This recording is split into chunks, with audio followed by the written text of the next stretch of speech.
सुरासुरावन्दितपादपङ्कजा करे विराजत कमनीयपुस्तिका विधेश्च पुत्री कमलासनप्रिया सरस्वती नृत्यतु वाचि मे सदा। સર્વેભ્યો નમો નમઃ। મિત્રો, FIBA સેમેસ્ટર 1માં અભ્યાસ કરતા મુખ્ય અને ગૌણ વિષયના વિદ્યાર્થીઓ માટે સંસ્કૃત પેપર નંબર 2માં આવતા 5 મહાકાવ્યોના પરિચયમાં આજે આપણે 5મું અને અંતિમ એવું નૈષધ્ય ચરિતમ મહાકાવ્યના લક્ષણોના આધારે મૂલ્યાંકન કરવાનું છે। તો આપણો પ્રશ્ન કંઈક આવો છે કે મહાકાવ્યના લક્ષણો આપીને નૈષધ્ય ચરિતમનું મહાકાવ્ય તરીકે મૂલ્યાંકન કરો।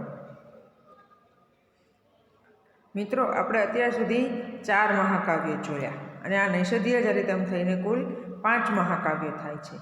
5 મહાકાવ્યોમાં 5મું અને બૃહત્ત્રયીમાં પાષાણત્રયીમાં 3જું સ્થાન ધરાવતું એવું મહાકવિ શ્રી હર્ષ દ્વારા વિરચિત નૈષધ્ય ચરિતમ નામનું મહાકાવ્ય સંસ્કૃત સાહિત્યમાં મહત્વનું સ્થાન ધરાવે છે,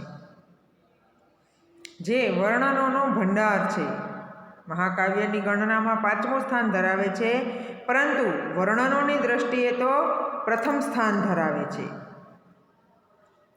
આ મહાકાવ્યમાં અવનતિ યુગના મિત્રો કાવ્યના ઉદ્ભવ અને વિકાસમાં કાવ્યના 3 ભાગ આપવામાં આવ્યા છે, ઉદ્ભવ અને વિકાસના, જેમાં પહેલો ભાગ છે આરંભ યુગ, પછી બીજો છે ઉત્કર્ષ યુગ અને ત્રીજો છે અપકર્ષ યુગ એટલે કે અવનતિ યુગ। અવનતિ યુગના બધા લક્ષણો આ મહાકાવ્ય ધરાવે છે અને મહાકવિ શ્રી હર્ષના સમયનું આ શ્રેષ્ઠ મહાકાવ્ય ગણાયું છે। તો આ મહાકાવ્યમાં મહાકાવ્યના લક્ષણો કેટલા અંશે જોવા મળે છે તેની આપણે ચર્ચા કરવાની છે। તો સૌથી પહેલાં તો મહાકાવ્યના લક્ષણો ક્યાં આપવામાં આવ્યા છે એની ચર્ચા આપણે આગળના 4 મહાકાવ્યોમાં કરી ચૂક્યા છીએ। તેમ છતાં જરાક નજર કરી લઈએ કે મહાકાવ્યના લક્ષણો મહર્ષિ વેદવ્યાસે અગ્નિપુરાણના સાહિત્યખંડમાં, મહાકવિ દંડીએ કાવ્યાદર્શમાં,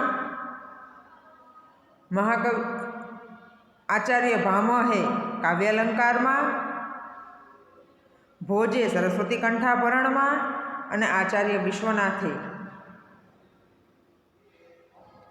સાહિત્ય દર્પણમાં મહાકાવ્યના લક્ષણો અંગે ચર્ચા કરેલી છે।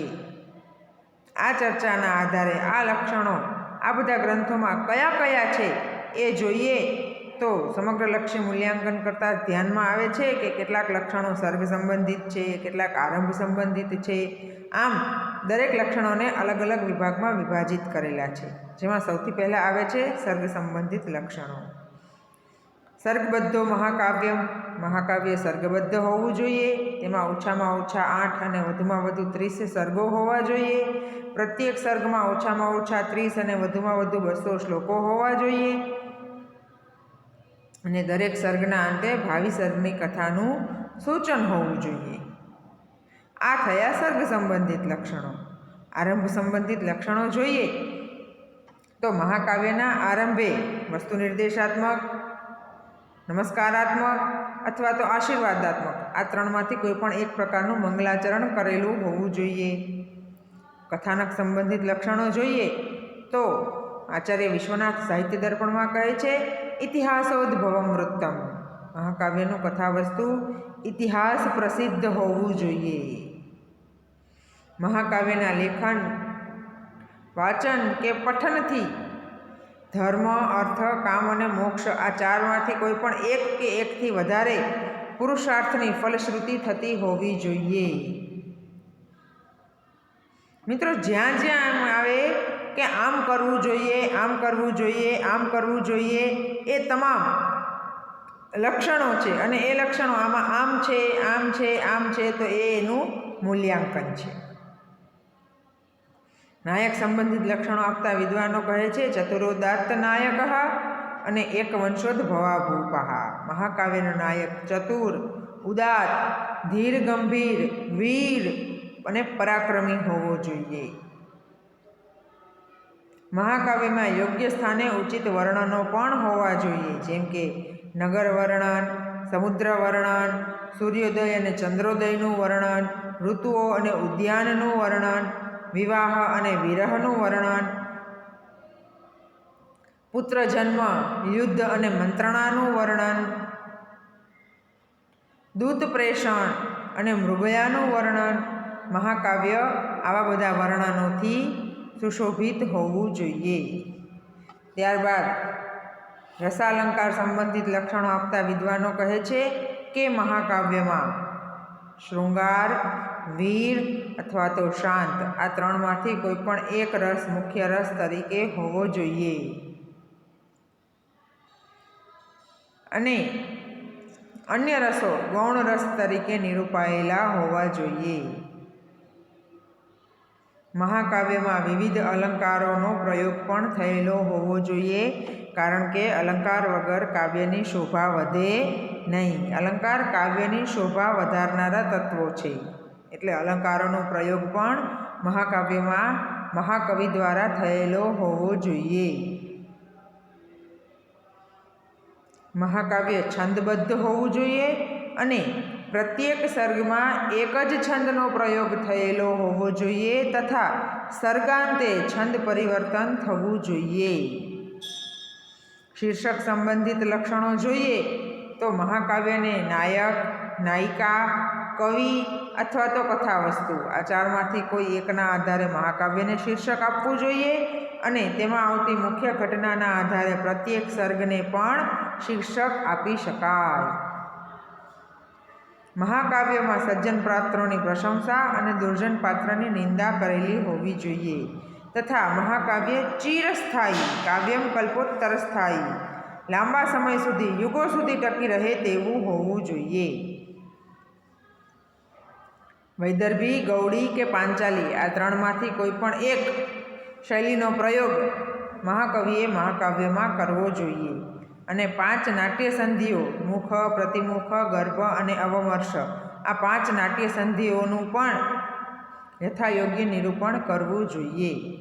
તો મિત્રો આ થયા મહાકાવ્યના લક્ષણો. હવે આ લક્ષણો મહાકવિ શ્રી હર્ષ વિરચિત નૈષધ્ય ચરિતમમાં કેવી રીતે લાગુ પડે છે એ આપણે જોવાનું છે.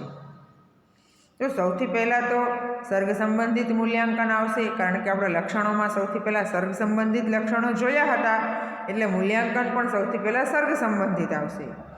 સર્ગ સંબંધિત મૂલ્યાંકન જોઈએ તો નૈષધ્ય ચરિતમ એક સર્ગબદ્ધ મહાકાવ્ય છે. નૈષધ્ય ચરિતમની કથાને મહાકવિ શ્રી હર્ષે 22 સર્ગોમાં વિભાજિત કરી છે. 22 સર્ગોમાં નૈષધ્ય ચરિતમની કથાને વિભાજિત કરી છે. તો સર્ગબદ્ધ પણ છે અને સર્ગ સંખ્યા પણ સર્ગના નિયમને અનુરૂપ છે. 8થી ઓછા પણ નથી અને 30થી વધારે પણ નથી, એટલે 22 સર્ગો છે. અને પ્રત્યેક સર્ગ નૈષધ્ય ચરિતમ કાવ્યનો પ્રત્યેક સર્ગ સપ્રમાણ છે. તે બહુ વિશાળ, બહુ મોટા પણ નથી અને સાવ નાના પણ નથી. આમ પ્રત્યેક સર્ગમાં શ્લોકની સંખ્યા સપ્રમાણ છે અને સર્ગબદ્ધ આ મહાકાવ્યના પ્રત્યેક સર્ગના અંતે ભાવિ સર્ગની કથાનું સૂચન કરેલું છે. આમ સર્ગ સંબંધિત લક્ષણો નૈષધ્ય ચરિતમમાં લાગુ પડે છે. ત્યારબાદ આવે છે આરંભ સંબંધિત મૂલ્યાંકન. આરંભ એટલે મંગલાચરણ. નિયમ પ્રમાણે નૈષધ્ય ચરિતમમાં પણ મંગલાચરણ કર્યું છે અને આ મંગલાચરણ વસ્તુ નિર્દેશાત્મક કર્યું છે.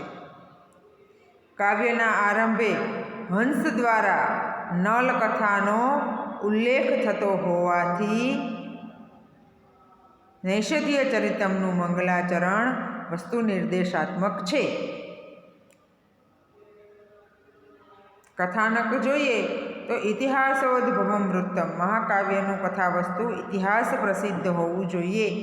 એ નિયમ પ્રમાણે મહાકવિ શ્રી હર્ષે નૈષધ્ય ચરિતમ કાવ્યના કથાવસ્તુને મહાભારતમાંથી સ્વીકાર્યું છે. મહાભારતના વન પર્વના અધ્યાય 50થી 78માં આવતી નલકથાના આધારે મહાકવિ શ્રી હર્ષે નૈષધ્ય ચરિતમની રચના કરી છે.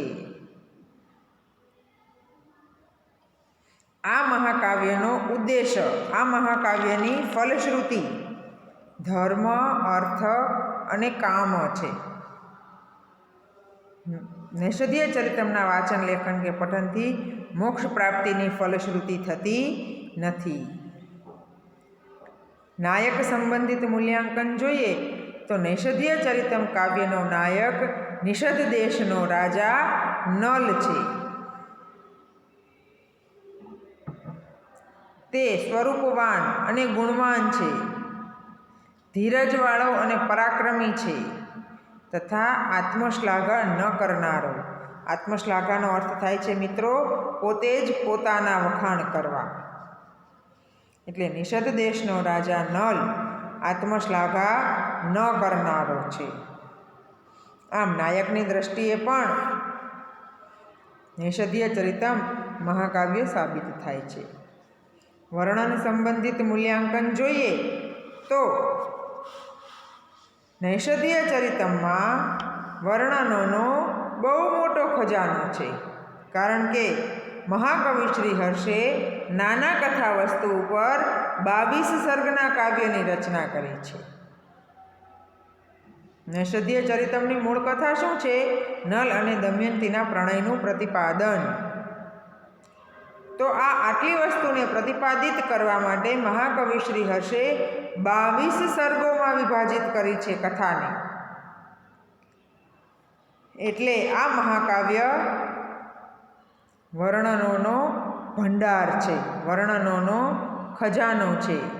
જેમાં નલ વર્ણન, દમયંતીનું વર્ણન, દમયંતીના સ્વયંવરનું વર્ણન, કુંડિનપુર નગરનું વર્ણન, અંતઃપુરનું વર્ણન, દમયંતીના વિવાહનું વર્ણન, નલ દમયંતીના વિરહનું વર્ણન વગેરે વર્ણનો આ મહાકાવ્યમાં મુખ્ય છે, જે કાવ્યને રમણીય બનાવે છે.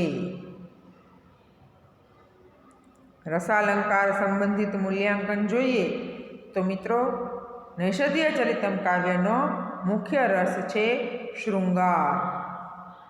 શૃંગાર, વીર કે શાંત, આ ત્રણમાંથી કોઈ પણ એક રસ મુખ્ય હોવો જોઈએ. તો નૈષધ્ય ચરિતમનો મુખ્ય રસ છે શૃંગાર. અને શૃંગાર રસને અનુરૂપ મહાકવિ શ્રી હર્ષે અન્ય રસોને પણ ગૌણ રસ તરીકે નિરૂપ્યા છે. જેમ કે નલ અને દમયંતીના વિરહમાં કરુણ રસ, દમયંતીના સ્વયંવરના વર્ણનમાં શૃંગાર રસ તથા અદ્ભુત રસ, હંસના મનુષ્યવાણીમાં બોલવામાં અદ્ભુત રસ. આમ વીર, કરુણ, હાસ્ય વગેરે રસો ગૌણ રસ તરીકે સ્થાન પામ્યા છે.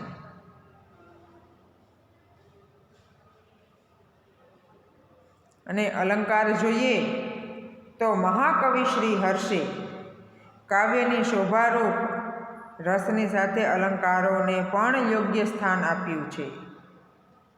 જેમાં અર્થાલંકારો, શબ્દાલંકારો અને ચિત્રાલંકારોનો સમાવેશ થાય છે. ઉપમા વગેરે અર્થાલંકારો છે, યમક વગેરે શબ્દાલંકારો છે અને બીજા કેટલાક ચિત્રાલંકારો પણ નૈષધ કાવ્યમાં સ્થાન પામ્યા છે. છંદ સંબંધિત મૂલ્યાંકન જોઈએ તો મહાકવિ શ્રી હર્ષે નૈષધ કાવ્યને છંદોબદ્ધ કર્યું છે અને પ્રત્યેક સર્ગમાં એક જ છંદનો પ્રયોગ છે અને સર્ગના અંતે છંદ પરિવર્તન પણ જોવા મળે છે. 22 સર્ગના પટ પર પથરાયેલા આ કાવ્યમાં મહાકવિ શ્રી હર્ષે 19 છંદોનો પ્રયોગ કર્યો છે. આમ છંદની દ્રષ્ટિએ પણ નૈષધ ચરિતમ મહાકાવ્ય સિદ્ધ થાય છે.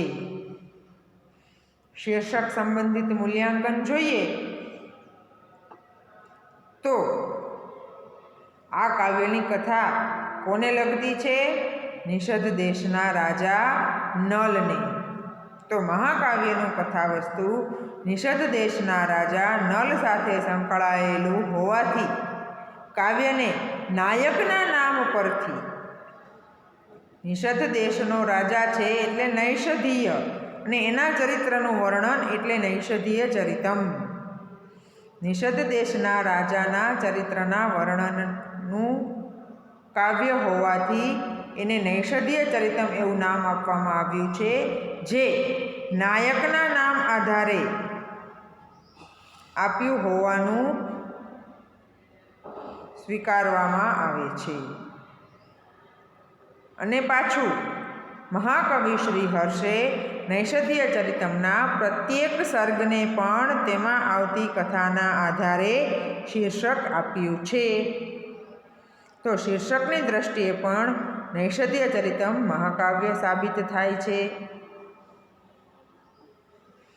પ્રશંસા, નિંદા અને નિરંતરતા સંબંધિત મૂલ્યાંકન જોઈએ તો નૈષધ કાવ્યમાં સજ્જન પાત્રોની પ્રશંસા અને દુર્જન પાત્રોની નિંદા કરેલી છે. મહાકવિ શ્રી હર્ષની એકમાત્ર કૃતિ હોવા છતાં નૈષધીય ચરિતમ સાહિત્યના ક્ષેત્રમાં ખૂબ જ મહત્વનું સ્થાન ધરાવે છે. અને મહાકવિ શ્રી હર્ષ પોતે જ કહે છે કે નૈષધમ વિદ્વદૌષધમ, નૈષધ કાવ્ય જે છે એ વિદ્વાનોનું ઔષધ છે. અને આ બાબત સાબિત કરે છે કે વિદ્વદ વર્ગમાં આ મહાકાવ્યનો ખૂબ જ આદર થાય છે. તેથી તે ચિરંજીવી પ્રતિષ્ઠા પ્રાપ્ત કરે છે.